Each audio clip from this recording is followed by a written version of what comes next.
Did you take excellent care of your toys as a child? Do you pay off your credit card in full every month? And have you ever done anything that you've ever felt ashamed of? They're the types of questions you may expect to answer in the psychologist's office.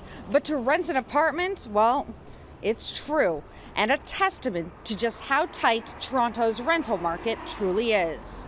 The rental vacancy rate is estimated to be about 2% across Toronto, even lower if you're trying to get into a condo. So renters are used to stiff competition for leases.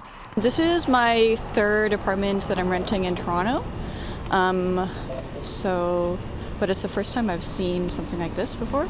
Aiden Cooper was used to handing over first and last month's rent, employment letters, and even credit checks. But Aiden wasn't used to answering 100 somewhat intrusive questions. First of all, to see a personality test at all, I was surprised. Second of all, to see an 100-question personality test is just absurd to me. Background checks can only tell you so much. The truth is, there's a lot more to being a good tenant than just paying And the rent. questions were pretty absurd too. Like, do things you buy look used quickly? Do you try to avoid contact with people? And are you interested in other people's problems? I think that they're trying to weed out anyone who can't pretend to be a perfect tenant.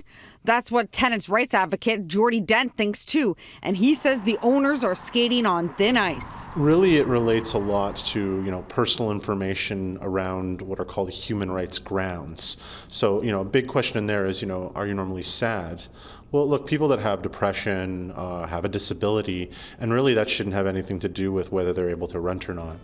Using a short online survey with a built-in lie detector, we'll help you rank applicants, identify red flags.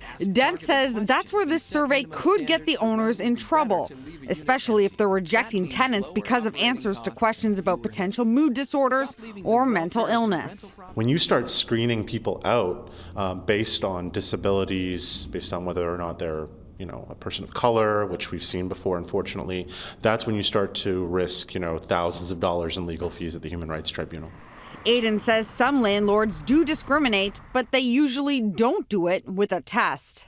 Landlords will discriminate against people no matter what, but it was weird to see it in a slightly more overt fashion than normal, where I actually have to answer a personality test rather than just meeting with the landlord and having them discriminate against me however they like to. If you believe that you've been denied a tenancy on the basis of age, sexuality, race, religion, disability, or even income source, your best bet is to contact the Ontario Human Rights Commission.